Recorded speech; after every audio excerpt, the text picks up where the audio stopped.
جو world cancer day منایا جاتا ہے یا ڈفرینٹ ڈیز منائے جاتے ہیں ڈفرینٹ کینسرز کے، وہ اسی لیے ہوتے ہیں کہ لوگوں میں آگاہی پیدا کریں اور تھوڑا سا شعور ان کا بڑھے تاکہ ارلی ڈیٹیکشن ہو، اور گورنمنٹ کو بھی پتہ چلے کہ ہمارا یہ جو کینسر کا علاج ہے کتنا مہنگا ہے اور لوگوں کو کتنی تکلیف اٹھانی پڑتی ہے۔ ورلڈ کینسر ڈے کا سلوگن ہے وہ ہے close the gap. Close the gap کا مطلب ہے کہ جو خلا ہے علاج میں امیر اور غریب کے درمیان اس کو پر کیا جائے۔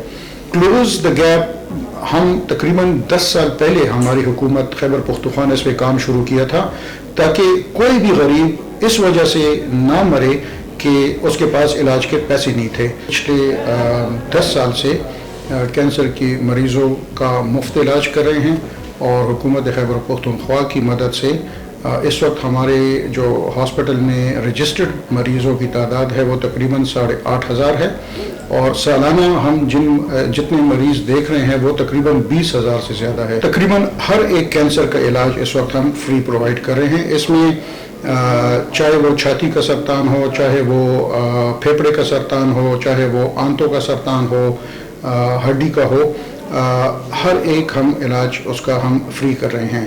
اگر بلڈ کینسر صرف ہم دیکھ لیں تو اس وقت ہمارے جو یہاں پہ رجسٹرڈ پیشنٹس ہیں اور تقریباً 4,000 بلڈ کینسر کے پیشنٹس ہیں۔ حکومت خیبر پختونخوا ہمیں تقریباً 1 ارب روپے اس وقت دے رہی ہے، 900 ملین دیے ہیں، اور انشاءاللہ اگلے چند مہینوں میں اور بھی ہم ایکسپیکٹ کر رہے ہیں تقریباً 1.2 ارب روپے۔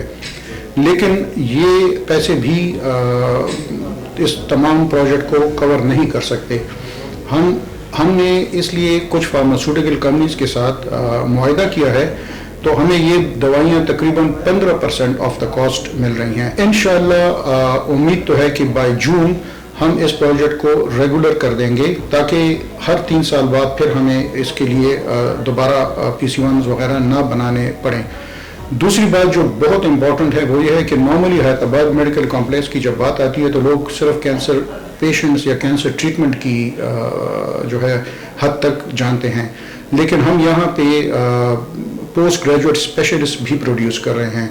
ہمارے حیات آباد میڈیکل کمپلیکس میں 17 کے لگ بھگ پوسٹ گریجویٹ ٹرینیز یا ٹریننگ کمپلیٹ کر چکے ہیں یا اس وقت ٹریننگ کر رہے ہیں، جن میں سے 4 پاس کر چکے ہیں FCPS، اور اب وہ مختلف اسپتالوں میں انشاءاللہ اپنا کام شروع کریں گے۔ اسکریننگ اور ارلی ڈیٹیکشن اس لیے ضروری ہے، اگر ہمارے پاس سٹیج 1 یا سٹیج 2 پہلے یا دوسرے سٹیج کا مریض آئے تو اس کا علاج بڑا آسان ہوتا ہے اور ان کی تقریباً نارمل لائف ایکسپیکٹنسی ہوتی ہے۔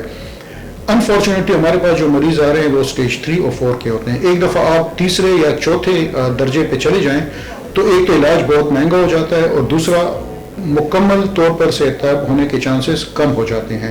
جیسے لنگ کینسر ہے تو آلودگی، ماحولیاتی آلودگی آپ دیکھ لیں، انڈسٹری سے دھواں نکل رہا ہے، گاڑیوں سے دھواں نکل رہا ہے، لوگ سگریٹ پی رہے ہیں، نسوار ڈال رہے ہیں، پان چھالیاں کھا رہے ہیں، تو یہ ایڈیٹو ہوتی ہیں۔ پھر دوسری بات یہ ہے کہ اپنے آپ کو تیز دھوپ سے بچائیں۔ Ultraviolet radiation skin cancer cause کرتی ہیں۔ کرونک انفیکشنز اور viral infections, hepatitis B، hepatitis C، جو کرونک انفیکشنز ہوتے ہیں یہ آگے چل کر کینسر کاز کرتے ہیں، خاص کر لیور کینسر کاز کرتے ہیں۔ تو ٹائم پہ ویکسینیشن ہو، ہیلدی ڈائٹ ہو، مرغن چیزیں کم کھائیں، اور تازہ پھل زیادہ کھائیں اور ورزش کریں۔ تو انشاءاللہ اگر یہ آپ کریں گے تو آپ کے چانس کم ہو، یہ نہیں ہو سکتا کہ نہ ہو، لیکن آپ کے چانس کم ہو جائیں گے ہیلدی لائف سٹائل کے ساتھ۔